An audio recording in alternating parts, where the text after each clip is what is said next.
Durant la période allant de la conception aux 2 ans de l'enfant, les organismes sont très sensibles à l'environnement extérieur. Cet environnement peut imprégner de façon durable l'être en construction.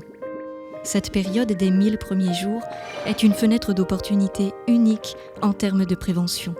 C'est pour cela que plusieurs maternités de Nouvelle-Aquitaine, financées et accompagnées par l'ARS, réalisent des actions pour réduire les risques chimiques au sein de leur établissement et sensibilisent les parents pour le retour au domicile.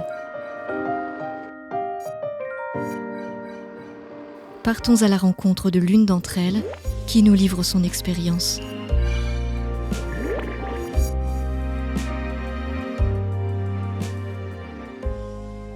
On a démarré sur le plan régional santé-environnement et puis l'ARS nous a soutenus. Ça nous a amené vraiment à réfléchir sur qu'est-ce qui est utile finalement, de quoi un bébé a-t-il vraiment besoin.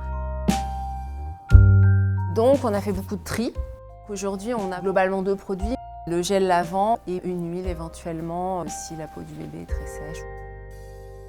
Pour les soins du cordon, on fait un lavage simplement à l'eau et au savon que l'on rince bien et que l'on sèche.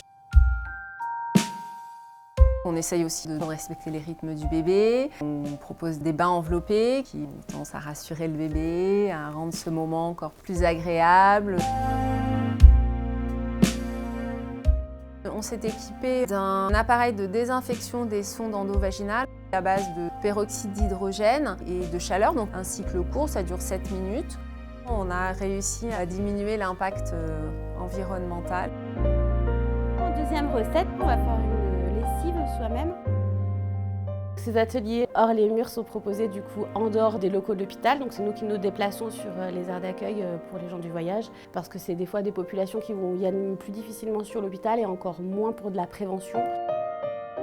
On a eu quand même beaucoup de participants. Il y avait des enfants aussi également qui étaient là pour les ateliers, donc ils ont pu participer vu que c'était beaucoup dans la pratique. Le message qui passe aussi par les enfants, c'est important pour nous parce que souvent c'est une bonne porte d'entrée aussi pour éduquer les parents.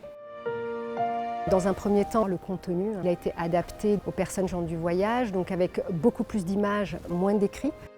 On a vu que les familles étaient beaucoup plus à l'aise, une espèce de liberté, elles arrivaient à poser des questions. Quand on vient vers elles, je pense qu'elles adhèrent plus, elles entendent plus et le message passe au mieux.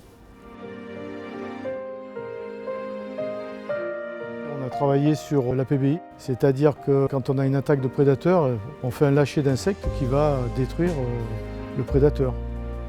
Donc là, pour le coup, 0 pesticides. On a pu constater qu'en fait, on lâchait de moins en moins d'insectes, puisqu'ils arrivaient à se multiplier et à rester sur site. C'est-à-dire qu'on a recréé une faune qui existait avant, et qu'on avait détruit avec les pesticides.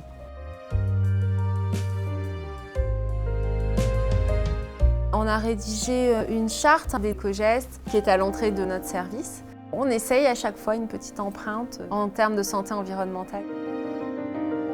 On a supprimé tout ce qui était les boîtes cadeaux qui étaient données à la maternité parce que ça ne correspondait pas à nos valeurs. Je me suis dit qu'est-ce qu'on peut faire pour leur souhaiter bienvenue tout simplement. Donc on a eu cette idée de faire ce petit carton de félicitations pour leur montrer l'engagement dans lequel on est. Communiquer pour valoriser les actions, pour faire connaître aux parents comment on se préoccupe de la santé de nos bébés et de nos mamans. Pour un bon départ dans la vie, changeons nos gestes au quotidien. En prenant soin des premiers instants, nous donnons à notre enfant les ressources dont il a besoin. Il suffit de peu. Agissons dès ses premiers jours pour sa vie entière.